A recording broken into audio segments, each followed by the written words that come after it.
ಕರ್ನಾಟಕ ರಕ್ಷಣಾ ವೇದಿಕೆ ರಾಜ್ಯಾಧ್ಯಕ್ಷ ನಾರಾಯಣಗೌಡರನ್ನ ಕೂಡಲೇ ಬಿಡುಗಡೆ ಮಾಡಬೇಕು ಹಾಗೂ ಕನ್ನಡ ಪರ ಸಂಘಟನೆಗಳ ಕಾರ್ಯಕರ್ತರ ಮನೆಗಳಿಗೆ ಪೊಲೀಸರು ತೆರಳಿ ಬೆದರಿಕೆ ಹಾಕುವುದನ್ನು ನಿಲ್ಲಿಸಬೇಕು ಎಂದು ಒತ್ತಾಯಿಸಿ ಶ್ರೀನಿವಾಸಪುರ ಪಟ್ಟಣದಲ್ಲಿ ಕರ್ನಾಟಕ ರಕ್ಷಣಾ ವೇದಿಕೆ ಕೋಲಾರ ಜಿಲ್ಲಾ ಘಟಕ ಹಾಗೂ ವಿವಿಧ ಕನ್ನಡ ಪರ ಸಂಘಟನೆಗಳಿಂದ ತಹಶೀಲ್ದಾರ್ಗೆ ಮನವಿ ಪತ್ರ ಸಲ್ಲಿಸಲಾಯಿತು.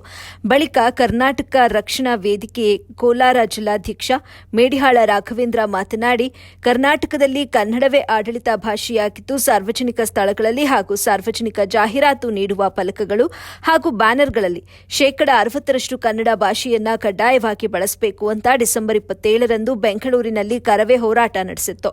ಈ ವೇಳೆ ಕರವೇ ರಾಜ್ಯಾಧ್ಯಕ್ಷರಾದ ಟಿಎ ನಾರಾಯಣಗೌಡರು ಸೇರಿದಂತೆ ಕಾರ್ಯಕರ್ತರನ್ನ ಬಂಧಿಸಿರುವುದನ್ನು ತೀವ್ರವಾಗಿ ಖಂಡಿಸುತ್ತೇವೆ.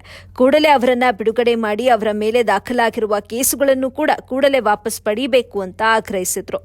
ಈ ವೇಳೆ ಕಸ್ತೂರಿ ಕರ್ನಾಟಕ ಜನಪರ ವೇದಿಕೆ ಯುವ ಘಟಕ ರಾಜ್ಯಾಧ್ಯಕ್ಷ ಸುಬ್ರಹ್ಮಣಿ, ನವಕರ್ನಾಟಕ ಸ್ವಾಭಿಮಾನ ವೇದಿಕೆ ರಾಜ್ಯ ಪ್ರಧಾನ ಕಾರ್ಯದರ್ಶಿ ಸಾದಿಕಾ ಅಹಮದ್, ಕರ್ನಾಟಕ ಜನಸ್ಪಂದನ ರಕ್ಷಣಾ ವೇದಿಕೆಯ ಸಂಸ್ಥಾಪಕ ರಾಜ್ಯಾಧ್ಯಕ್ಷ ಕಾಶಿ ವಿಶ್ವನಾಥ್ ಹಾಗೂ ವಿವಿಧ ಕನ್ನಡಪರ ಸಂಘಟನೆಗಳ ಮುಖಂಡರು ಹಾಗೂ ಪದಾಧಿಕಾರಿಗಳು ಭಾಗಿಯಾಗಿದ್ದರು. ವರದಿ ರಫೀವುಲ್ಲಾ, ಎಬಿ ನ್ಯೂಸ್, ಶ್ರೀನಿವಾಸಪುರ. ರಕ್ಷಣಾ ವೇದಿಕೆಯ ರಾಜ್ಯಾಧ್ಯಕ್ಷರಾಗಿರ್ತಕ್ಕಂಥ ಸನ್ಮಾನ್ಯ ಟಿ ಎ ನಾರಾಯಣಗೌಡರು ಮತ್ತು ಕರವೇ ಕಾರ್ಯಕರ್ತರು ಡಿಸೆಂಬರ್ 27ನೇ ತಾರೀಕು ಕನ್ನಡ ನಾಮಫಲಕ ಕಡ್ಡಾಯವಾಗಿ ಜಾರಿಗೊಳಿಸಬೇಕು, ರಾಜ್ಯ ಸರ್ಕಾರದ ನಿಯಮಾನುಸಾರವಾಗಿ ಅಂತೇಳಿ ಪ್ರತಿಭಟನೆ ಮಾಡಿದಂಥ ಸಂದರ್ಭದಲ್ಲಿ ಕಾರ್ಯಕರ್ತರನ್ನ ಬಂಧಿಸಿ ಜೈಲಲ್ಲಿ ಇಟ್ಟಿದ್ದಾರೆ.